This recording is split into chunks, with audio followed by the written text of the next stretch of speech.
Hello everyone, मैं विशाल polytechnic entrance तैयारी में आप सभी का स्वागत करता हूं।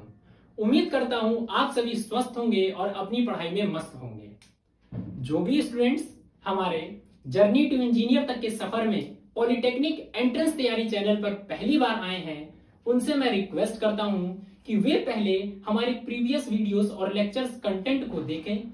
यदि उन्हें हमारे प्रीवियस वीडियोस लेक्चर्स पसंद आते हैं तो वे हमारे जर्नी टू इंजीनियर तक के सफर में पॉलिटेक्निक एंट्रेंस तैयारी चैनल को सब्सक्राइब करें, लाइक कमेंट और अपने फ्रेंड्स में ज्यादा से ज्यादा शेयर करें ताकि आप और आपके साथी साथ साथ पॉलिटेक्निक के टॉप कॉलेजेस में जर्नी टू इंजीनियरिंग अपनी स्टार्ट कर सकें। ठीक है बच्चों, धन्यवाद। नमस्कार दोस्तों, मैं हूँ यश, आपका फिजिक्स टीचर। आज मैं लेके आया हूँ यूनिट एंड डायमेंशन की सेकंड क्लास। माफ़ कीजिएगा, कुछ कारणवश थोड़ा लेट हो गया है। आज हम इसको देखते हैं, इसको चालू करते हैं यूनिट डायमेंशन की सेकंड क्लास। उसके आगे हमने जो पढ़ा था उसके आगे कंटिन्यू कर रहे हैं। यहाँ से कुछ इंपॉर्टेंट पॉइंट्स है वो देख लीजिए। जैसे कि कुछ यूनिट डायमेंशंस होती हैं, उनकी क्वांटिटी नहीं होती है। Quantities having and no dimension, उनकी डायमेंशन नहीं होती और डायमेंशन नहीं है तो यूनिट्स भी नहीं होंगी। चलिए देख लेते हैं क्या क्या है ये। जैसे कि पहला अपना होता है स्ट्रेन। स्ट्रेन की कोई डायमेंशन नहीं होती है। रिफ्रैक्टिव इंडेक्स, इसकी भी डायमेंशन नहीं होती है। आपका रिलेटिव डेंसिटी, इसकी भी नहीं होती है। एंगल, कोण, इसकी भी नहीं होती है। सॉलिड एंगल हो गया, जैसे फेस हो गया, फेस डिफरेंस हो गया। डिस्टेंस ग्रेडियंट आपका हो गया। रिलेटिव परमिएबिलिटी हो गया, रिलेटिव परमिटिविटी हो गया, एंगल ऑफ कॉन्टैक्ट हो गया। ये सब हम लोग रे ऑप्टिक्स में पढ़ेंगे, वहाँ डिस्कशन करेंगे। यहाँ पे पॉइंट है तो बता रहे हैं। कोफिशिएंट ऑफ फ्रिक्शन हो गया आपका, ये अब हम लोग फ्रिक्शन वाले टॉपिक में पढ़ेंगे। मैकेनिकल इक्विवेलेंट ऑफ हीट हो गया आपका। इलेक्ट्रिक ससेप्टिबिलिटी हो गया, ये भी हम लोग पढ़ेंगे इलेक्ट्रिक वाले चैप्टर में। इलेक्ट्रिक करंट जब पढ़ेंगे तब उसमें डिस्कस किया जाएगा। ये देख लीजिए, quantities having a same dimension, इसको आप नोट डाउन कर लीजिए। बाकी फिर ये देख लीजिए इसके बारे में। कुछ क्वांटिटीज हैं जिनकी डायमेंशन दोनों की सेम होती है, जैसे कि मास की और इनर्शिया की एम होती है, मोमेंट की और इम्पल्स की सेम होती है। ये लास्ट क्लास मैंने आपको बता चुके हैं। थ्रस्ट की होगा, जैसा कि फोर्स, वेट, टेंशन, इसकी MLT-2 होती है। प्रेशर हो गया आपका, स्ट्रेस हो गया, यंग मॉड्यूलस हो गया, बल्क मॉड्यूलस हो गया, शियर मॉड्यूलस हो गया, मॉड्यूलस ऑफ रिजिडिटी हो गया। इसकी भी डायमेंशन सबकी सेम होती है। ये इसलिए इंपॉर्टेंट, जैसे कि आपके क्वेश्चन में मल्टीपल चॉइस में कभी कभी आ जाता है कि which of the following quantities having a same dimension, तब ये आप डायरेक्ट पॉइंट यहाँ से याद होंगे तो एक बार देख के ही वन शॉट में आप क्लिक कर सकते हैं आराम से। ये आपका हो गया। बाकी आगे कुछ देख लेते हैं, इसके आगे भी अपनी आगे की देख लेते हैं क्या है, वो भी इम्पोर्टेंट है, वो भी देख लेना ज़रूरी है। जैसे कि अपनी हो गई एंगुलर मोमेंटम, इसको देख लीजिए। एंगुलर मोमेंटम, प्लांक कांस्टेंट, इन दोनों की डायमेंशन सेम होती है, mL/T-2। एक होती है अपनी एक्सेलरेशन, इसको हिंदी में हम लोग बोलते हैं त्वरण। एक अपनी हो गई ग्रेविटेशनल फील्ड इंटेंसिटी, इसकी भी डायमेंशन दोनों की सेम होती है, L/T-2। फिर हम लोग देख लेते हैं सरफेस टेंशन, पृष्ठ तनाव, इसको हिंदी में बोलते हैं पृष्ठ तनाव। फ्री सरफेस एनर्जी हो गया, जैसे फोर्स ग्रेडियंट अपना हो गया, स्प्रिंग कांस्टेंट हो गया। इसकी भी डायमेंशन तीनों की इनकी सबकी सेम होती है, mL/T-2। यहाँ पे m को आप कंफ्यूज मत होइएगा, 1 है यहाँ पे। बाकी देख लीजिए आप लेटेंट हीट की ग्रेविटेशनल पोटेंशियल, इसकी भी सेम होती है, m0L/T-2। फिर आते हैं हम लोग थर्मल कैपेसिटी में, और बोल्ट्जमैन कांस्टेंट, ये इंपॉर्टेंट है ये दोनों।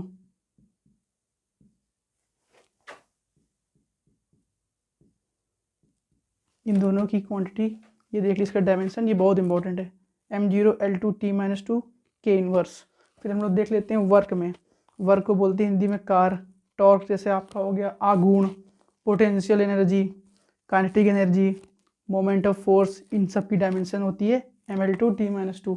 ये आपकी कुछ इंपॉर्टेंट थी। बाकी इसके बाद एक फ्रीक्वेंसी और टाइम का एक फॉर्मूला और है, उससे आपके डायरेक्ट क्वेश्चन बनते हैं एग्जाम में। कि कभी कभी आ जाता है कि 4 ऑप्शन होंगे, उसमें से आपको सही टिक लगाना होता है, उसका तरीका मैं आपको बताऊंगा इसके बाद। इतना आप नोट कर लीजिए या फिर स्क्रीनशॉट ले लीजिए। कुछ इंपॉर्टेंट चीज़ें ये भी देख लीजिए, जैसे कि इससे आपके पेपर में डायरेक्ट बनता है। ऑप्शन देख लीजिए, जैसे कि आपका होता है R/L। R आपका यहाँ पे रेजिस्टेंस है, L इंडक्टेंस है। एक होता है 1/R × C, C कैपेसिटेंस है आपका, इसको बोलते हैं धारिता। ये सब इसको बोलते हैं रेजिस्टेंस ये सब हम फिजिक्स जब पढ़ेंगे सेकंड पार्ट वहाँ पे डिस्कस करेंगे। यहाँ पे इसका इम्प्लीमेंटेशन है, थोड़ा बहुत देखना पड़ेगा, आपको समझना पड़ेगा। एक होता है √1/L/C, मतलब इंडक्टेंस और कैपेसिटेंस का मल्टीप्लाई रूट में। तो ये डायरेक्ट आपका बनता है फ्रीक्वेंसी T इनवर्स। ये क्वेश्चन आपके एग्जाम में आता है, जैसे which of the following can be the dimension of frequency, इनमें से कौन सी फ्रीक्वेंसी की विमा हो सकती है या फिर कौन सी उसकी डायमेंशन हो सकती है। तो उसमें से आपको डायरेक्ट सॉल्व नहीं करना पड़ेगा, ये आप डायरेक्ट याद कर लीजिए। इससे आपको डायरेक्ट आप टिक लगा सकते हैं कि हाँ ये हो सकती है, ये बहुत ही इंपॉर्टेंट है। इससे आपको आप सॉल्व नहीं करना पड़ेगा, डायरेक्ट बता देंगे फ्रीक्वेंसी की डायमेंशन होती है।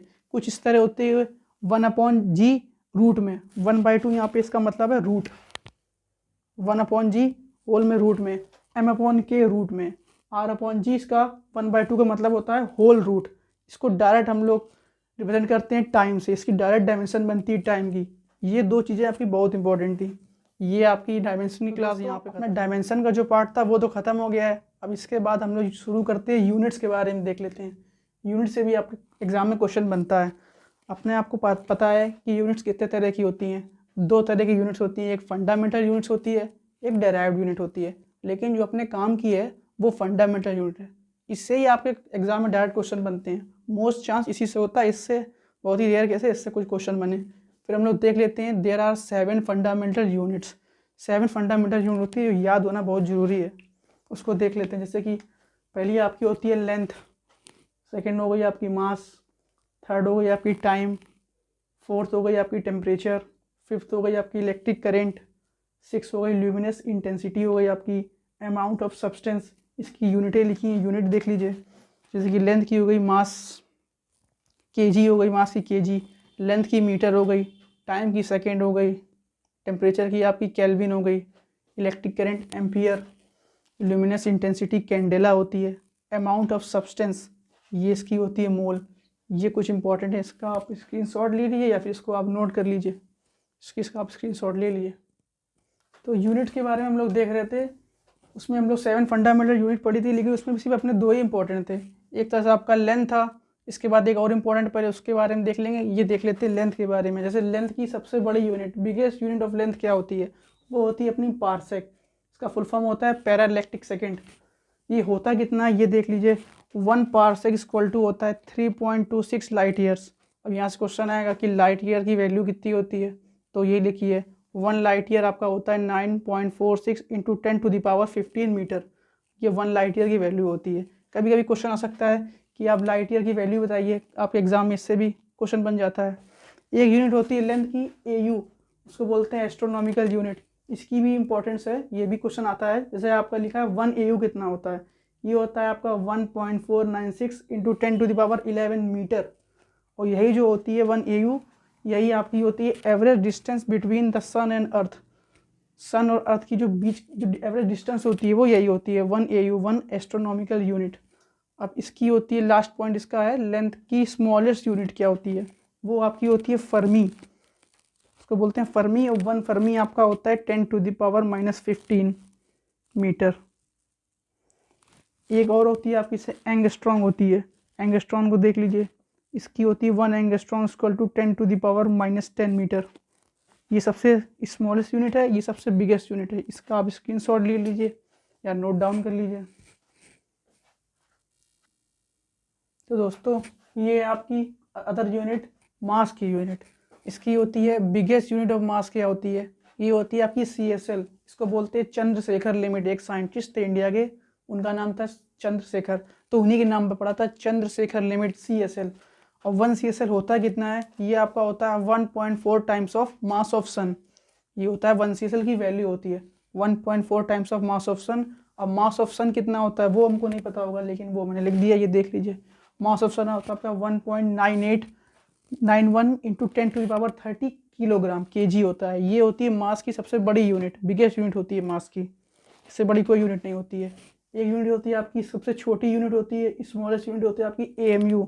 उसको बोलते हैं एटॉमिक मास यूनिट। उसकी वैल्यू कितनी होती है वो देख लीजिए 1.627 इंटू 10⁻- में होती है -27 kg। क्योंकि सबसे छोटी यूनिट इसलिए माइनस में चल रही है। बहुत ही सबसे स्मॉलेस्ट यूनिट होती है मास की। कुछ 1-2 पॉइंट है, ये देख लीजिए। जैसे स्लग होता है, स्लग की वैल्यू कितनी होती है, यहाँ पे होता है इसका की वैल्यू 14.9594 kg होता है। कुछ होता है पॉन्ड, ये भी कभी कभी यूज़ आ जाता है, बहुत ही रेयर केस में 0.456 kg। तो ये थी आपकी मास की यूनिट, स्मॉलेस्ट और बिगेस्ट दोनों हो गई है। बस यही दो मेन थे, बाकी आपका ये यूनिट डायमेंशन की क्लास यहाँ से ख़त्म हो गई है। अब नेक्स्ट क्लास में हम लोग इसके न्यूमेरिकल के बारे में डिस्कशन करेंगे। कुछ इंपॉर्टेंट न्यूमेरिकल्स हैं, कुछ क्वेश्चंस हैं जो डायरेक्ट आपके एग्जाम में बनते हैं, इसको आप नोट डाउन कर लीजिएगा। ठीक है दोस्तों।